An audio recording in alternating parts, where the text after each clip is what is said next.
Far away, in a deep, dense jungle in Asia, lived a very curious-looking animal. He was quite a small animal, and would look very much like a mouse, except that he had the legs and tail of a deer.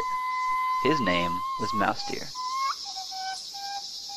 You may be asking, if the jungle is so dangerous for a mouse deer, then how does he manage to live there? Well, yes, the jungle is quite dangerous for a mouse deer, but mouse deer just happens to be very tricky. While the other animals are bigger and stronger, mouse deer is clever enough to outsmart them all. It is these stories of how mouse deer manages to live in that jungle that I'm going to tell you today.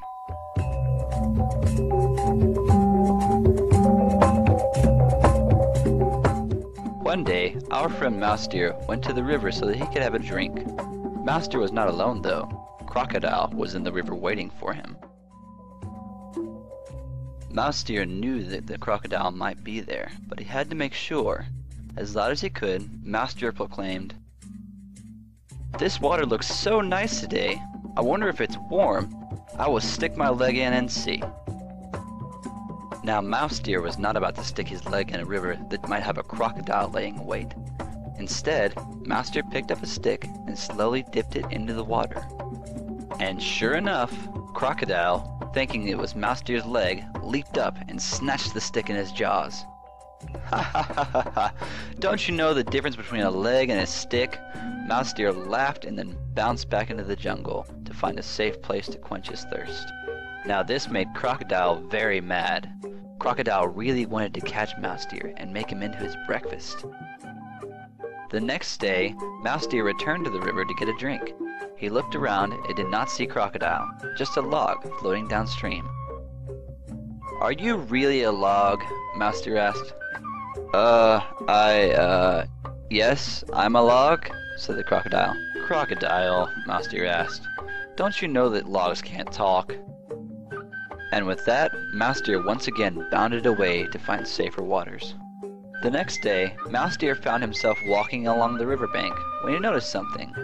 The most delectable, juicy, plump, delicious-looking fruits Mouse Deer has ever seen grew on a tree before him.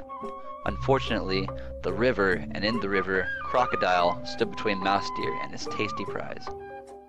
Mouse Deer had to think of a way to cross the river. He was not going to miss out on eating that fruit. He thought of an idea and cautiously approached the river. "What do you want now?" Crocodile asked. "Please just go away." "Actually, I have fantastic news," Mouse Deer began. "The king is having a feast today, and he is inviting all the animals of the jungle. He sent me to count all the crocodiles so he will know how many he will have to feed." "Well, that is pretty great, isn't it? I'll go tell my family and then let you know how many of us there are later." "Crocodile, I don't have time for that," Mouse Deer said. "I have to go now. Go get all your family and have them line up across the river and I will count them. But if any of them eat me, then I won't be able to tell the king how many crocodiles there are, and you won't be able to come to the feast. So no eating me, alright?" This confused Crocodile, but the thought of having dinner with the king was exciting enough to get him to agree.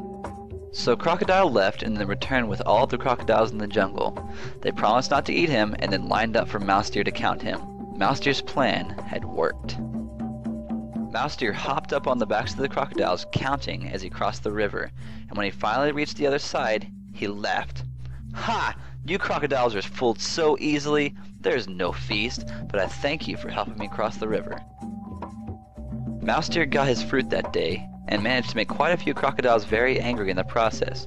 Using his mind to overcome those bigger than him, Mouse Deer made a very comfortable living for himself in the jungle, and met many more animals, both friendly and not so friendly.